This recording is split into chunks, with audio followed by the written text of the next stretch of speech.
Hi, I'm with Russell Heath. Hey, Russell, how are you? I'm quite well, Paul. Thanks for having me on. Well, I wanted to update our audience. So, remind our audience about some of the work or what we talked about the first time one of your books, and you've done others, and you got one coming, and then you went sailing around the world, and then we're going to ask you a little bit about peace All and right, some thoughts in that regard. So, tell us a little bit about your authorship. that's good enough. That's good enough. All right, we'll go with it. So, so you first had me on because we were talking about my second novel, Rinn's Crossing, which is still for sale. It's still being sold there, and you can always grab it on Amazon. An earlier novel, Broken Angels, which is on sale. I'm offering a promotion this week.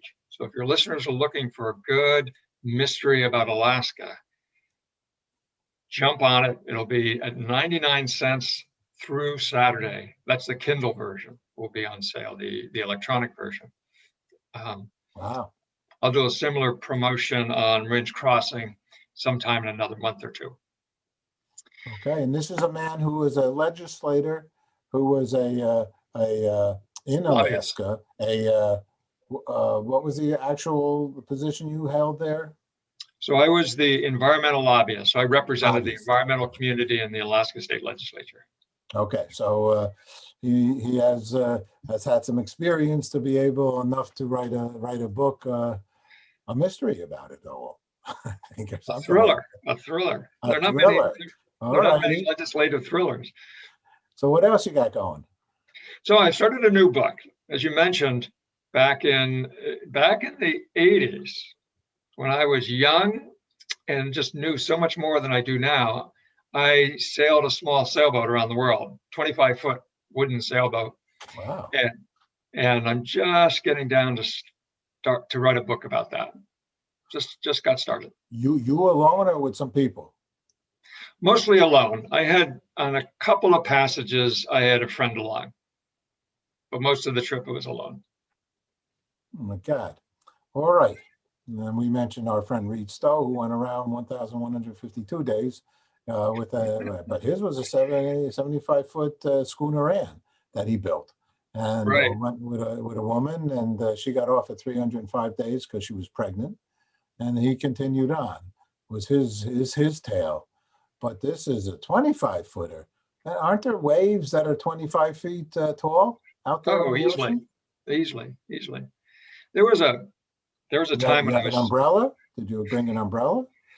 Well, no, the waves would crash on the boat. The only thing that would be sticking out of the water would be the mast. I mean, the whole boat would be underwater on a big wave I'm like only that. fooling. Oh my God. Why? Why did you do that? Oh, I don't know. It seemed like a good thing to do. I didn't have a real choice. You know, a lot of the things when you're, there's sometimes you get sparked by something, you just got to do it. There's just no way I could not have done that. Okay, well, that's obviously part of your DNA that to even say something like that. But also Russell's a wonderful coach. I think maybe one of his main outreaches in life is helping others learn how to be better selves, let's say, and as he has as for me as well, with a good conversation or two, you get to start to think about yourself. And why do you do that kind of work? Yeah, that's a good question. I mean, it's interesting in coaching, Paul, we never ask the question why, because all you're going to do is get a story. And there's no power in stories. And your stories change, depending on the mood, what you had for breakfast, your stories change. And often, a client comes to me and they've got all this story about who they are for themselves, and that story completely stops them in their life. So what I have to do is take a hammer and chisel to that story and swap it out so they can go forward. So why is it a dangerous question? But to answer your question, I left Alaska. I was in a leadership position. I was running an environmental group in Alaska. And I realized that I could only take that environmental group as far as I was personally developed. It was my leadership that was limiting what we could do. It wasn't the bad guys. It wasn't lack of money. It wasn't circumstances. It was my leadership. And I could see the walls that I was running into in myself. And so, and most leadership training, so I went through several different leadership training programs, but most leadership training is about skills, like how to give a good PowerPoint, how to do a staff management plan. But if you don't have the underlying behaviors with which to deploy those skills, it's pointless. And, classic example, you may know all the techniques of giving a good PowerPoint presentation, but if you're timid and mousy on the stage, it's going to be a disaster. So it's that, how do we develop somebody so they're confident and assertive on the stage or commanding on the stage as opposed to timid and mousy? And that's what coaching is interesting. Life coaching or leadership coaching is involved in, is developing a person. So I went to New York City to really dig into leadership coaching as a client. Now, I wanted to be different, but at the same time in New York City, I couldn't get a job. I mean, this is the first time in my life I couldn't find a job in New York City, and I've worked all around the world. So finally I said, screw it. If no one's going to employ me, I got to hire myself. And then the next question is, well, what do I know? What can I do? And at that point, I'd had so many years of coaching myself, I realized I could be a pretty good coach. And so that's why I went into coaching. Well, obviously, and you're doing really well with it, and people are growing through it. And that's really, I find interesting about what you just said is like a lot of people leave a job because they don't think they can go anywhere with the job. It's the job. And what you said, which is, if I heard you correctly, wasn't the job, it was me. It was I. So you were a man of introspection and conviction just like you sailed around the seas. You see something, you want to do it. You don't like the why, you like the, what do we do next? I like the being. Who do you need to be successful in the circumstances? How do you we're going to go into the world of peace now, because peace, as you know, is a big one for us. And I ask a lot of people, what does peace mean for you? And how do you get to peace, and so on and so forth. I know you have some ideologies on how we can move forwards or move inward to move forwards. So what's your thinking there? Well, I think a lot of things, and I haven't gotten a lot of answers. All right, all I've done though is I've made some progress. So just talking to myself, one of the things that I noticed is that I can get really enraged. I get really angry at things. And sometimes the things are just totally trivial. Like, somebody's got a little tick about, they say all the time, and it drives you nuts. And I say, why do I care how that other person speaks? What is it that's getting me all worked up by that person's, diction or conversational style? And that's a trivial example, but we can expand it to everything. How do we feel about big pharma? How do we feel about people who don't want to wear masks? How do we feel about abortion or education in the schools? And what I noticed, just observing myself, is that I have this need to be right, that I want to be right in my understanding of the world. I want to be right in terms of my values. And when somebody contradicts them, I put up my fist. And or if I don't put up my fist, I get angry inside, and I sit there and chew. So my most difficult spiritual path, the one I've been walking for many years now, is just giving up being right about things and accepting them as they are. Now, that doesn't mean that I'm complacent about the injustices in the world, but I don't get personally engaged. I don't get personally affronted, right? So I can engage those things in the world that I don't think are just, that I'd like to change, from a place of peace and compassion, as opposed to righteousness and discord. Does that make sense? That makes sense to me. I think it's a combination of a few things. One is a survival approach to living, amongst the world, because in essence, everybody has their own beliefs and their own ways of speaking, and bites their nails, and so possibly. And you might say, I mean, I put that as a pet peeve in high school. What's your pet peeves? People that bite their nails. So we have these things for however they evolved in us. So, but that compassion thing is I believe the greatest one. And compassion, understanding, acceptance, allowing people to be who they are. As long as they're not punching you in the face, and if they're punching you, then it's how do we protect ourselves without killing them? And so then that's another level of how to live life on Mother Earth peacefully. If somebody is actually going to that extent on you. So yeah, I know it's a challenge. It's a challenge. I think everybody's, if you don't mind, we grow up. It's a cultural thing as well. Where we grow up, our household we grow up in, and so on and so forth. The kids we hung out with. A lot of things determine who we are at 50 years old. It's not just we turned 50 and now we're this way because we turned 50. It's because of all this stuff, right? Right. Well, I think I agree with you in terms of the importance of compassion. As a coach and certainly a person who wants to develop himself, it's a key question for me is how do you become compassionate? How is it that you can, see somebody else in different circumstances, different person, different culture, different whatever from you, and feel as if you're concerned at some level for that person's well-being?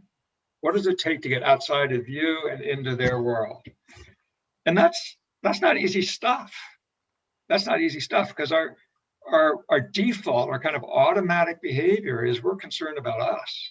We're concerned about me. And I'm concerned about being right, or I'm concerned about, proving, or wanting other people to do things my way. And so how to get out of that, that's a task. It's a task. Well, this is one of the tasks of life. Me, I don't know what it is, or maybe I don't think I'm full of bull, but I'm more concerned about someone else than me, because I always have felt that I am strong enough. I can live without enough that I'm going to be okay, and no matter what the scenario is. So to try to be, accepting of others. Even when I played tennis, and I think I could have beat them, but I saw they were like fanatical, wanted to win. They needed to win. I let them win to a certain degree. I don't know what it is about me. A weird guy, I guess I am. Well, maybe you're just spiritually advanced. The rest of us have to fight for our spiritual. I am a minister and a spiritual minister ordained, but I what I do. I kind of, and I say this, I really do think about that we're flying away. This is from the moon, and it's the picture from the moon of Mother Earth. Okay. And I kind of think we're flying away in outer space. So how serious should we take this life, and how uptight should we get with somebody else in their ways? Because we're flying away in outer space, and that's a pretty wild thought of unto itself, and the place could blow up with a nice healthy meteorite. So there's some serious concerns out there that are probably much bigger than me.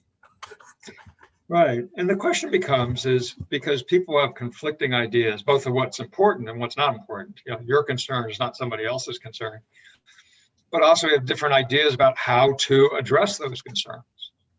And often those different ideas cause conflict, or the ideas don't cause conflict, but our attachment to those ideas cause conflict. And one of the other things that I kind of developed, in terms of also having to be right in the situation, another thing that I work on is not to take a point of view, say a liberal point of view or a conservative point of view, and assume that it's true, that it's real. Instead, I look at a point of view from the point of view of, what kind of results does it produce? What kind of results does it produce? Does, I could take an example of say, creationism and evolutionary theory. So if you get somebody who's a creationist and somebody who's an evolutionist, you put them in the same room, they start fighting about which theory is true about the beginning of the world. You never get anywhere and you never convince anyone. So one, why bother? But if you were to say, okay, what are the results that these two different ways of looking at the world, I'm using this as lenses, right? Two different ways of looking at the world. What kind of results do they produce? And you could say, for instance, if you pose the question, what would happen if you indiscriminately give antibiotics to lots of people? Well, the creationists couldn't make a prediction there because there's no theoretical structure that looks at, we know what happens when an environment changes. Whereas the evolutionary scientists would say, well, if you use antibiotics indiscriminately, the bacteria that you want to kill using those antibiotics will eventually gain resistance. They will evolve, they will mutate, and they'll be resistant to your drugs. So from a results-oriented point of view, the evolutionary theory is more powerful. It produces results that the creationist theory doesn't produce. So if you're looking, I'm using that as an example of, if you're looking at the point of view of results, then you can, evaluate the theory in a different way. You don't have to worry about whether it's right or wrong. It's just, does it work for you or not? Process of elimination. Well, I see theories, I see these different theories as like different lenses, and you can swap them in and out depending on what you need to solve, what the problem is you need to solve, instead of like hanging on to them like they're the truth and then defending them, in the streets. You're I will say from my knowledge of you, and I have a lot of respect for you, but you're a serious, deep thinker, and in life. I will say this, that I think lots of people aren't, and I don't say that in not a nice way. I think a lot of people really are maybe more under the philosophy that we're flying away and let's go and have a drink and let's go party and let's go watch TV. And I don't know how much analysis of their own personal lives or the lives around them they spend that time doing.